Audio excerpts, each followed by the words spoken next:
Pessoal, a aula dessa semana é sobre tecido nervoso. Na semana passada a gente estudou o tecido muscular e hoje nós vamos para o último tecido da histologia dessa disciplina. E os objetivos dessa aula são reconhecer as funções do tecido nervoso, identificar as células presentes no sistema nervoso central e sistema nervoso periférico e relacionar as células com as respectivas funções. Bom, inicialmente, de modo geral, a gente tem que relembrar ou aprender qual é a principal função do sistema nervoso, né? Ou as funções do sistema nervoso, né? Uma delas é receber e depois transmitir informações vindas de outros neurônios e de estímulos sensoriais, né? Representados por calor, por luz, energia mecânica, modificações químicas do ambiente externo e interno. E depois que ele recebeu e transmitiu, ele também tem que analisar, organizar e coordenar o funcionamento de quase todas as funções do organismo, tanto funções motoras quanto das vísceras, funções de secreções hormonais, então funções endócrinas, e também as psíquicas. Né? Então, a recepção das informações é função do sistema nervoso periférico através de um estímulo sensorial. Tá? E o processo de integração, análise e resposta é feito pelo sistema nervoso central e a transmissão da resposta ao órgão efetor é pelo sistema nervoso periférico, devolvendo uma resposta motora. Tudo isso que eu falei está ilustrado nessa figura aqui, que mostra as funções do sistema nervoso. Então, o que a gente tem aqui? Tem uma ilustração de uma pessoa, tem um desenho de uma pessoa aqui e um copo de água. Então, o estímulo sensorial, se ela está com sede, está com vontade de tomar água, e ela vai ter que fazer a elevação aqui do braço para beber a água, né, que é o objetivo desse exemplo, o que vai acontecer então? Existe, então, um estímulo sensorial, pela visão, a pessoa vê o copo d'água, tem uma entrada, então, sensorial, então existe um neurônio sensorial que vai começar a perceber essa informação e enviar para o cérebro. O cérebro faz parte do sistema nervoso central e ele que vai integrar e analisar essa informação que ele está recebendo. E aí, depois que ele processa essa informação através de neurônios, fazendo sinapse, ele vai programar e gerar uma resposta, e essa resposta vai sair através de outro neurônio, que é o neurônio motor, para executar, então, o movimento aqui de elevação do braço para conseguir beber a água. Então, tudo que chega no sistema nervoso central, a gente chama de neurônio sensitivo, ou também chamado de neurônio aferente. Ele envia a informação para o cérebro processa e devolve uma resposta com neurônio motor, também chamado de neurônio eferente. O sistema nervoso ele é subdividido em sistema nervoso central e sistema nervoso periférico. Quanto ao sistema nervoso central, ele é aquele formado pelo encéfalo e pela medula espinhal, como vocês podem ver aqui nessa ilustração. Então, o sistema nervoso central composto pelo encéfalo e a medula espinhal. Esse encéfalo, essa medula espinhal, ela é protegida por ossos, que são os ossos do crânio e da coluna vertebral. Além dos ossos, tem as meninges, que são tecidos conjuntivos constituídos de 3 camadas, que fazem a proteção do sistema nervoso central. E ele é formado principalmente por células e pouca substância intercelular, pouca matriz extracelular, né? O principal são as células. E a principal delas é o neurônio, né? A unidade funcional do sistema nervoso é a célula que a gente dá o nome de neurônio, mas existem outras células que fazem parte do sistema nervoso, além do neurônio, que são as células da glia, que a gente vai ver uma a uma ao longo dessa aula e falar sobre as suas funções. De modo geral, as células da glia elas são responsáveis pela sustentação, nutrição e defesa dos neurônios. Então, elas dão um suporte para a unidade funcional, que são os neurônios. O sistema nervoso periférico, por sua vez, ele vai unir o sistema nervoso central aos órgãos periféricos. E ele é formado por gânglios e nervos. Os gânglios nervosos são conjuntos de corpos celulares de neurônios e o nervo periférico ele é composto por feixes de axônios. Então, aqui, nessa ilustração, a gente tem aqui o sistema nervoso central, que eu falei anteriormente, que é o encéfalo e a medula espinhal, e vejam que ligado à medula espinhal, ligado ao encéfalo, existe uma rede de nervos, né? E esses nervos aqui, junto com os gânglios nervosos, né, formam, então, o sistema nervoso periférico. E esse sistema nervoso periférico, ele é composto também por neurônios do sistema nervoso periférico, por células da glia e por tecido conjuntivo que fornece um suporte. Então, aqui nessa imagem, a gente tem de novo mostrando o sistema nervoso central, composto pelo encéfalo e a medula espinhal. Tudo isso vocês estudam na disciplina de anatomia. Então, o encéfalo composto pelo cérebro, o cerebelo, o tronco encefálico, a medula espinhal, que formam o sistema nervoso central. E ligado à medula espinhal, a gente tem os nervos espinhais compostos por raízes e gânglios, que aqui está em maior aumento, que vocês viriam aqui. Que começa a unir, então, ali no sistema nervoso central, o sistema nervoso periférico com esse conjunto de raízes nervosas e terminações nervosas, certo? Quais são as células, então, do sistema nervoso? Quais são as células presentes nesse sistema? A gente sabe e a gente lembra primeiramente do neurônio, né? Mas hoje vocês vão aprender que existem outras células além do neurônio que dão um suporte à principal célula, tá? Então, a principal célula, que é uma unidade estrutural básica do sistema nervoso, é o neurônio, né? É uma célula altamente especializada, ela tem um formato diferente, e esse formato é justamente porque cada uma dessas estruturas que vocês estão vendo aí, elas têm a função de fazer a sinapse. O que é a sinapse? A transmissão de informação. Então, o neurônio, ele recebe, ele processa e ele transmite informações através da recepção de transmissão de impulso nervoso. Um impulso nervoso de um neurônio a outro até chegar ao seu destino. E isso a gente chama de sinapse. Então, aqui a gente tem um neurônio clássico, que ele é composto por estruturas que vocês estão vendo aqui, que eu estou sinalizando com o mouse, que são os dendritos.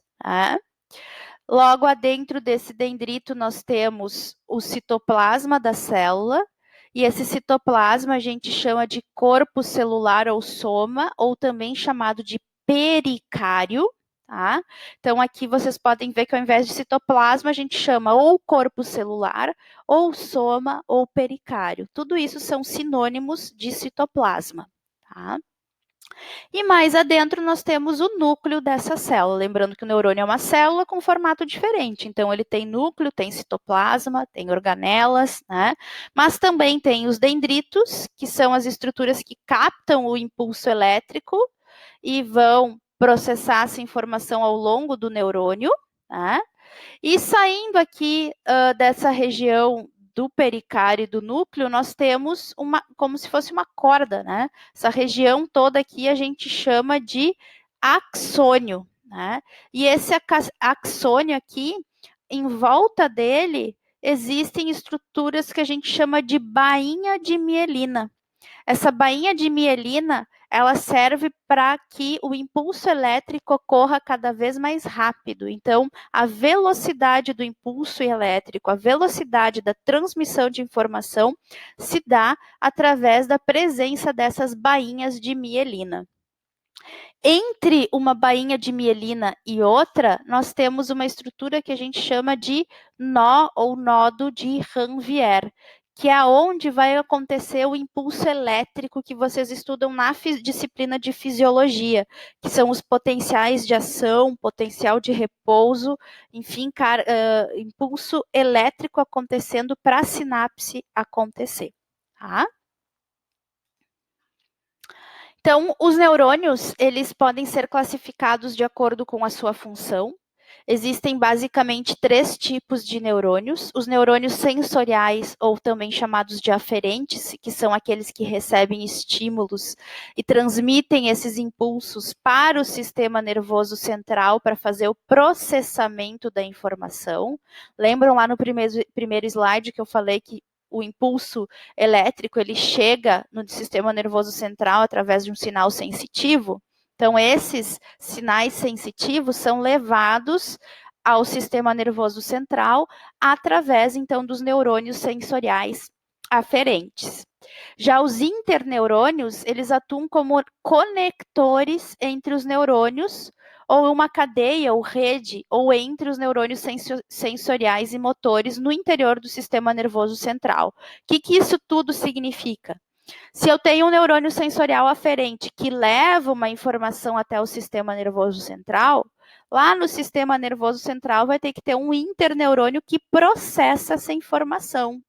E daí, depois que ele processar essa informação, ele vai devolver uma resposta eferente motora. Então, vai ter um terceiro neurônio, que a gente chama de neurônio motor ou eferente, que conduz o impulso nervoso do sistema nervoso central para a célula-alvo. Quem é a célula-alvo?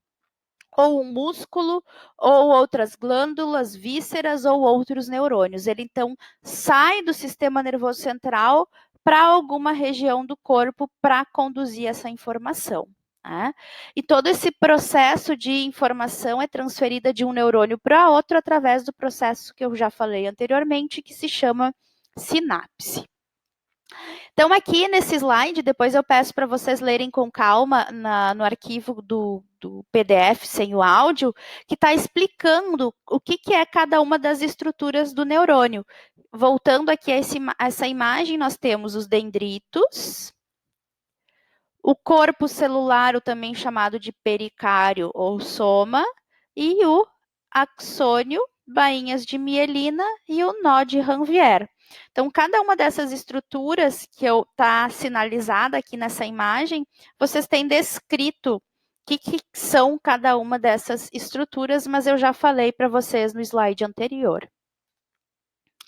Aqui, a nível de corte histológico, a gente consegue ver nessa imagem um neurônio. Né? Então, observem os componentes principais. Né?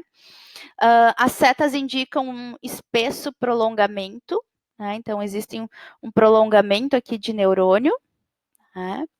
O tecido em torno do neurônio, ele é constituído por uma grande quantidade de prolongamentos de outros neurônios, né? Eles estão entrelaçados, e também vocês conseguem ver algumas bolinhas aqui que são núcleos de algumas outras células que não são neurônios, que são as células da glia, que são as células que dão suporte ao neurônio. Né? Então, aqui a gente consegue ver, vamos se deter no neurônio, que é a célula que a gente viu até o momento, então está aqui, ela, né? Tem um neurônio aqui. Esse neurônio, ele é composto por núcleo da célula. Dentro nós temos um nucleolo. Então, olhem que grande o núcleo. Né? Então, é toda essa estrutura aqui branca e um ponto no meio. Então, tem o núcleo e a gente consegue ver o nucleolo dentro do núcleo. E aqui ao redor, o citoplasma, que também é chamado de corpo celular, soma ou pericário, que está aqui ao redor. Né? Então, a gente consegue ver bem a estrutura do neurônio e ao redor dele existem alguns outros núcleos que são de células da glia que a gente vai estudar na sequência. Lembrem que a direção do impulso do impulso nervoso do neurônio se dá sempre do dendrito para o axônio. Então, aqui tem uma seta mostrando a direção do impulso neurônio. A sinapse vai se dar do dendrito para o axônio. Sempre dessa forma. Aqui nós temos também um corte histológico do sistema nervoso central, mais específico do cerebelo. Então, foi feito um corte do córtex cerebelar e a gente consegue ver uma camada molecular mais externa. Então, aqui, essa região mais clara é uma camada que a gente chama de molecular.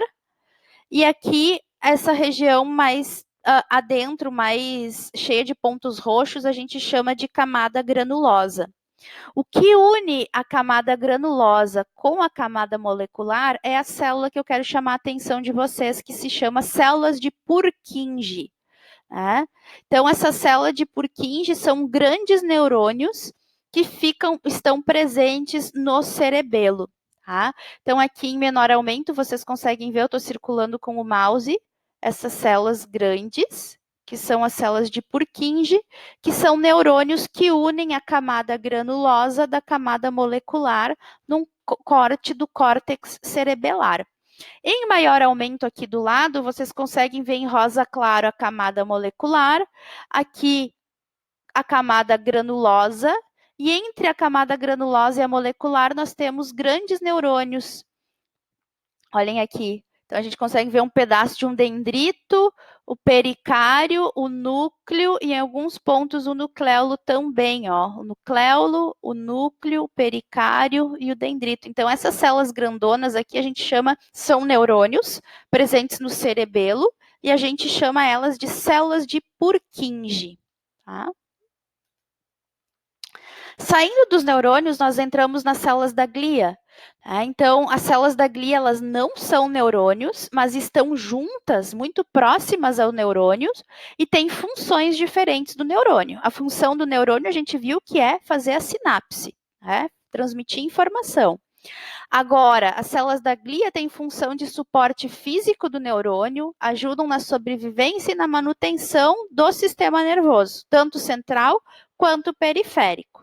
Então, aqui a gente tem já algumas ilustrações e a descrição de quais são essas células. Uma das células da glia é o oligodendrócito, o astrócito e a micróglia ou microglia. As duas formas estão corretas de pronunciar essa palavra. Só que as células da glia não são as mesmas que estão presentes no sistema nervoso central e no sistema nervoso periférico. Então, a gente vai ver nesse slide agora as células da glia presentes no sistema nervoso periférico, no SNP, periférico. Então, apresenta dois tipos de células da glia no sistema nervoso periférico. As células de Schwann. Essas células de Schwann, elas são responsáveis pelo isolamento do axônio lá do neurônio por meio da criação da mielina. Lembram da bainha de mielina que eu falei anteriormente para vocês? Que ela é uma estrutura que fica em volta do axônio do neurônio, que está ilustrado em amarelo aqui. Essas bainhas de mielinas que estão presentes no axônio do neurônio do sistema nervoso periférico é produzida por uma célula que se chama célula de Schwann. Então, qual a função da célula de Schwann? Produzir a bainha de mielina dos neurônios presentes no sistema nervoso periférico. Existem também outras células em menor quantidade que se chamam células satélites, que elas têm função de suporte e sustentação dos corpos celulares dos neurônios. Então, células que dão suporte ao neurônio no sistema nervoso periférico. Já no sistema nervoso central, existem 4 tipos de células da glia. Células da glia também, pessoal, é chamada de células da neuroglia, tá? Quais são essas células, então, presentes no sistema nervoso central? Os astrócitos, as micróglias ou microglias, oligodendrócitos e células ependimais ou células ependimárias, tá? São sinônimos. Os astrócitos, então, são as maiores células da glia e elas estão associadas à função de sustentação e nutrição dos neurônios.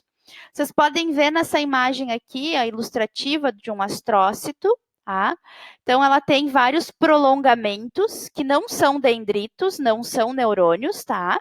mas elas têm esses prolongamentos, tem um citoplasma, tem núcleo, tem nucleolo e tem estruturas que parecem podócitos, parecem uns pés, né? Que estão ligados a um vaso sanguíneo, a um capilar sanguíneo. Por isso que o astrócito está associado à função de sustentação e nutrição dos neurônios. E esses astrócitos, eles contribuem para a formação da barreira hematoencefálica. O que é barreira hematoencefálica? É o nome dado aos capilares sanguíneos do tipo contínuo, que são encontrados no sistema nervoso central. E essa rede de capilares sanguíneos contínuos no sistema nervoso central, eles são seletivos e pouco permeáveis. O que isso significa? Que não tem a permissão da passagem de inúmeras substâncias presentes na circulação do plasma sanguíneo que cheguem até o cérebro, né? Que cheguem até o sistema nervoso central, na verdade, né? Então, toxinas, restos, entre aspas, né, de metabólitos, de medicamentos que foram ingeridos, enfim, impede que essas substâncias químicas cheguem próximo ao sistema nervoso para com o intuito de proteção. Então, a barreira hematoencefálica são capilares sanguíneos contínuos, pouco seletivos, né? Muito seletivos e pouco permeáveis, tá? Então, muito seletivos, não é tudo que passa, e pouco permeável, ele é impermeável para toxinas não chegarem até o sistema nervoso. Então, as células que se chamam astrócitos, elas também contribuem para formar essa barreira hematoencefálica junto com esses vasos capilares sanguíneos, além de ter a função de sustentação e nutrição dos neurônios. Já as micróglias ou microglias são células constituídas da defesa do sistema nervoso. Né? Elas fazem a função de fagocitose. Lembram do macrófago que eu falei lá na aula de tecido conjuntivo especializado? São células que fazem a fagocitose para combater determinado agente agressor que esteja no indivíduo. Né? Então, a célula do sistema nervoso central, que se chama micróglia, também tem a função de fazer fagocitose. Ela é uma célula de defesa. Se por acaso chegar um agente agressor até o sistema nervoso, né, primeiro ele vai ter que ter passado pela barreira hematoencefálica, que já é uma barreira de defesa, mas se ainda assim ele chegar lá, existem as células da micróglia que fazem essa fagocitose.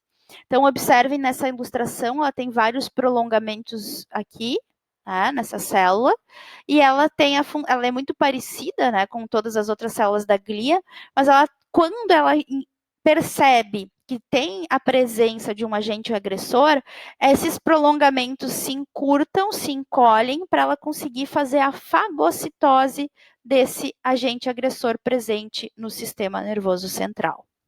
Então, função da micróglia, defesa através da fagocitose. Já os oligodendrócitos, assim como as células de Schwann presentes lá no sistema nervoso periférico, os oligodendrócitos são as células da glia que fazem a produção da bainha de mielina, mas agora dos neurônios presentes no sistema nervoso central. Essa é a única diferença entre oligodendrócito e célula de Schwann. Ambos produzem bainha de mielina. Só que as células de Schwann são as células da glia que produzem bainha de mielina nos neurônios do sistema nervoso periférico e os oligodendrócitos são as células da glia que produzem bainha de mielina dos neurônios presentes no sistema nervoso central. Tá? Então, aqui a gente tem uma ilustração de um oligodendrócito e aqui um prolongamento, os axônios dos neurônios. Observem que o oligodendrócito ele fica grudado, né, presente, próximo aos axônios, com o intuito de produzir a bainha de mielina nos neurônios do sistema nervoso central. Falando um pouquinho de bainha de mielina, então, o processo de mielinização, ou seja, da produção dos neurônios presentes, então, dos neurônios não, desculpe, da bainha de mielina presente nos neurônios, ele ocorre, então, tanto no sistema nervoso central quanto periférico, né? E essa função de produzir a bainha de mielina, tá, ela é muito importante, por quê? Porque o processo de mielinização está relacionado ao impulso elétrico, à condução do impulso nervoso. Então, o aumento da quantidade de mielina no nascimento até a maturidade vai aumentar a velocidade de condução desse impulso nervoso. Né? Então, aqui tem um exemplo comparando o recém-nascido e o adulto. Qual é a habilidade de um recém-nascido de pegar, por exemplo, uma bola se a gente jogar? Ele não vai conseguir, ele não tem ainda a percepção, claro que tem outros fatores envolvidos aqui, mas a agilidade de processar uma informação e executar algum movimento é mais lento. Claro que tem todo o aprendizado motor envolvido, né? Mas é diferente de um adulto. Né? Ele é mais ágil, mais rápido. Isso porque a quantidade de bainha de mielina vai aumentando do nascimento até a maturidade. Tá? Então, o processo de mielinização pelas células de Schwann no sistema nervoso periférico e pelo oligodendrócito no sistema nervoso central vai ocorrer nos primeiros anos de vida até a vida adulta. Então, essa produção de bainha de mielina é muito importante para a condução do impulso nervoso na velocidade correta. E uma correlação clínica para vocês, existe também um processo que não é favorável ao indivíduo, é uma patologia, que é a desmielinização, a destruição da bainha de mielina em torno dos axônios dos neurônios. Isso pode ser ocasionado por uma doença inflamatória crônica, por uma doença autoimune, pela esclerose múltipla, né? Tratamentos clínicos como uma quimioterapia e uma radioterapia direcionada para a região da cabeça, a radioterapia, né? Então, vai causar uma deteriorização dos nervos afetados, ou seja, da bainha de mielina que vai sendo destruída. Quem quiser saber mais sobre isso e saber um pouquinho mais sobre esclerose múltipla, que nada mais é que a desmielinização por um caráter inflamatório e autoimune, vocês podem acessar esse link depois, que tem um vídeo falando sobre esclerose múltipla. Eu vou deixar ele também no link do módulo de aprendizado da aula 7 dessa semana. Então, aqui nós temos um resumo mostrando as células, os astrócitos, eles têm de dois tipos, o protoplasmático, com mais prolongamentos em relação ao astrócito fibroso, a micróglia, que é uma célula bem pequenininha, mas com prolongamentos bem grandes, e os oligodendrócitos. Então, essas compõem as principais células da neuróglia ou da neuroglia, tá? Então, observem que os astrócitos, eles ficam apoiados sobre os capilares sanguíneos e dão, então, o suporte, a nutrição, a sustentação dos neurônios e auxiliam na formação da barreira hematoencefálica. Aqui nessa tabela também tem mais um resumo das células da glia, né? Que são as células que dão o suporte físico e bioquímico para os neurônios. Então, as células satélites e as células de Schwann fazem parte do sistema nervoso periférico, os oligodendrócitos, as micróglias e os astrócitos e as células ependimárias fazem parte do sistema nervoso central. Então, aqui nesse fluxograma, vocês conseguem visualizar de forma resumida, então, algumas funções destas células. E as células ependimárias, que eu acabei não falando, elas têm duas funções. É fonte de célula-tronco neural, então, a partir dela, vai ter a formação de outras células do sistema nervoso, e também as células ependimárias, elas criam barreiras entre compartimentos no sistema nervoso central. Há um corte histológico nessa imagem real, mostrando então na figura A, oligodendrócitos, nas setas. Na letra B, astrócitos fibrosos com prolongamentos, então chamados de pés vasculares. Por que eu sei que é um astrócito? Tanto na imagem da letra B quanto da letra C, nós temos astrócitos. Se vocês olharem, tem ancorado a esses astrócitos a presença de um capilar sanguíneo. Lembrem que essa célula está sempre ligada a um capilar sanguíneo, então ele está em torno de capilares sanguíneos, como vocês podem ver. O que difere a letra B da letra C é que na letra B são astrócitos fibrosos e na letra C, astrócitos protoplasmáticos. Se vocês olharem aqui, eu falei que o protoplasmático ele parece mais cabeludo, né, com mais prolongamentos em relação ao fibroso, né? E na letra D nós temos, então, células da micróglia. Então, células da micróglia, uma bem menorzinha, com alguns pequenos prolongamentos, tá? Saindo das células da glia, outra estrutura que é importante no sistema nervoso central são as meninges, que são membranas conjuntivas que envolvem o sistema nervoso central, e as meninges são 3 membranas. A dura mater, que é a meninge mais externa, ela é bem vascularizada e inervada, né, e revestida, então, por epitélio pavimentoso simples, então a dura mater. A aracnoide, que apresenta 2 partes, uma membrana que fica em contato com a dura mater e outra constituída por traves que ligam a aracnoide à pia mater. Então, as cavidades entre as traves formam o espaço que a gente chama de espaço subaracnoide, que é onde vai ter a circulação do líquor, também chamado de líquido cefalorraquidiano ou LCR. O líquor é o líquido que circula no sistema nervoso central e tem a função, junto com o crânio, junto com as meninges, de proteção contra o impacto, né? É uma proteção do sistema nervoso central. Então, ele circula tanto no encéfalo quanto na medula espinhal. A aracnoide ela é formada por tecido conjuntivo sem vasos sanguíneos, então ela não é vascularizada, e as suas superfícies são todas revestidas por epitélio simples pavimentoso.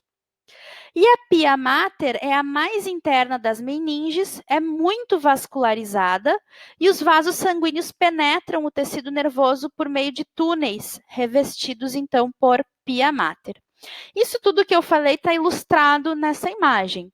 Então, vamos pensar em todas as camadas, além das meninges, né, começando pelo osso, que vai revestir e proteger, então, o nosso sistema nervoso central.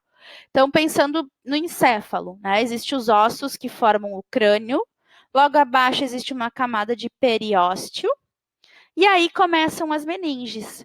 A meninge, então, a mais externa, a mais próxima ao osso é a dura mater, depois nós temos a aracnoide e logo abaixo a pia mater.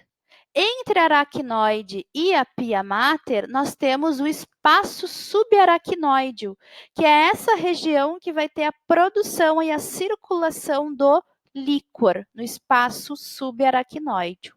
E logo abaixo, tecido nervoso e vasos sanguíneos.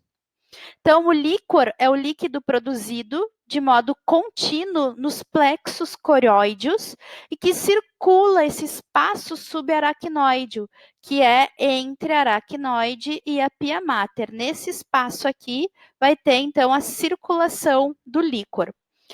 Um homem adulto, o volume de líquor por dia está sempre circulando em torno de 140 ml, então vai ter sempre se mantém nesse volume.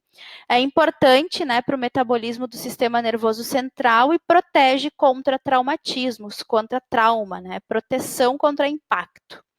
E uma correlação clínica com o líquor, a gente pode falar um pouquinho da meningite, né, que a meningite é uma infecção das meninges, que recobre o encéfalo, então, por patógenos, pode ser uma meningite viral, bacteriana, fúngica ou por protozoários, que é o processo, então, infeccioso das meninges, e através da coleta do líquor, a gente consegue fechar esse diagnóstico, além das características, informações clínicas do paciente, né?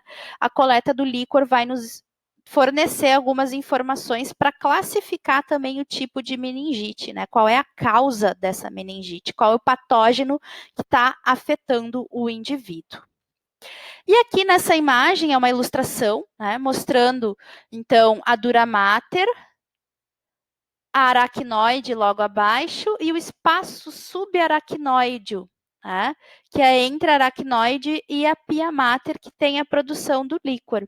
Então, a gente consegue ver nessa ilustração a estrutura das meninges, que mostra, então, uma superposição da dura mater, da aracnoide e da pia mater.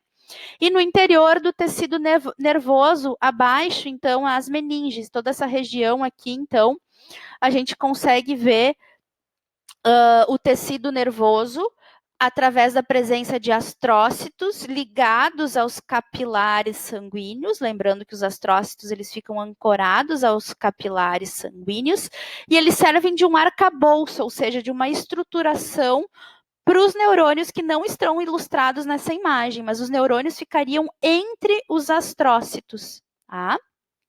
Então, observe que os prolongamentos dos astrócitos se projetam sobre os vasos sanguíneos, onde se forma uma camada contínua que contribui, então, para a estruturação daquilo que a gente chamou de barreira hematoencefálica. Certo? Pessoal, peço que depois de assistir a esse vídeo com áudio da aula dessa semana, vocês leiam o material disponibilizado, façam os exercícios e qualquer dúvida entre em contato comigo pelo Fórum de Dúvidas. Bons estudos e boa semana!